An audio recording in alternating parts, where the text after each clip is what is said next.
Но когато е увиснал бюста, има излишна кожа, тогава трябва да се постави имплант. Тогава говорим за повдигане и оголемяване на бюста.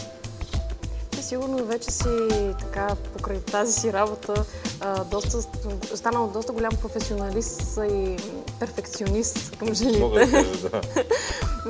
Като погледнеш една красива жена, съм сигурен, че веднага може да намериш кусури. Вярно ли? Сканираме и първото, което гледаме, какво трябва да се направи, след това какво е правила и какво не трябва да се прави. Винаги може да познаеш, ако си е правила нещо. Абсолютно винаги. Аз съм си правила тук. Вълските на лечи ли ми? Не си. Значи сте се справили добре. Да. Добре, разкажи ми доколко пластични операции наведнъж може да си направи човек? Доколко пластични операции наведнъж, като една оперативна, да. Ще кажа веднага, защото имах един такъв случай и за Коледа една... не мога да кажа какво работи, тъй като беше притисната от времето, искаше за 10 дни да се оперира и да си тръгне, да се възстанови и да се замени в чужбина. Професията й беше такава, че може да вземе само 10 дни отпуска. Тя се направи едновременно фейслифт, блефаропластика, това е пластика на клепачите, повдигане и оголемяване на бюст, коремна пластика и лифтинг на бедрата. Това всичкото го направи в една процедура и операцията трябваше 7 часа и половина. Леле, добър подарък за Коледа си е направила жената. Ти сигурно си е преобразил до неузнаваемост. Да, това е мейковър, да, пълна промяна. Пълна промяна, много е доволна, всичко е перфектно. Има ли си пациентка, която е легнала на леглото и в последния момент се отказала от операция? Случвало ли ти се това нещо?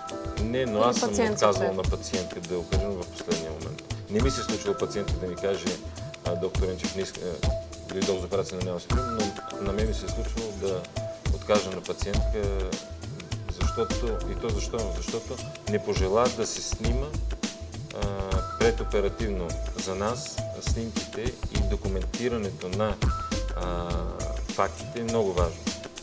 Тя не пожела да се снима при положение, че казах, че лицето не се вижда, защото никога лицето не се вижда. Да, така е. Тя не пожела да се снима, пред което аз си отказах да оперирам. Без такива претенции, дами, ядосвате доктора. Тя е проявила някакъв твърд характер Не мога да разбера. Някакъв каприз, който не мога да преценя защо го направи. Ти си имаш приятелка от години, доколкото знам. Да, Годеница. Извинявам се. На нея прави ли си някакви промени? Да, правя си. Какво си прави? Правя си ботокс, хиалуронова киселина, скули. И тя ти се доверява напълно? Напълно.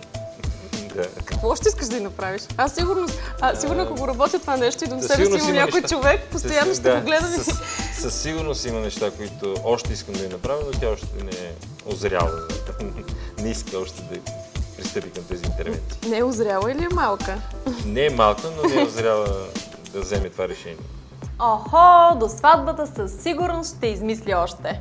Кои известни личности са се доверили на доктор Енчев? Мога да ти кажа имена само на пациенти, които са съгласни да споменавам тяхните имена. Добре. Другите отричат да са си слагали, примерно, силикон или нещо подобно, което е много глупаво. Да, в това съвремие, в което живеем, всичко е явно. Според мен да криеш просто не изглежда сериозно. При мен са се оперирали, да почнем отзад напред, госпожа Чакърдъкова, фолклорната певица, на която постави гастрален пръстен.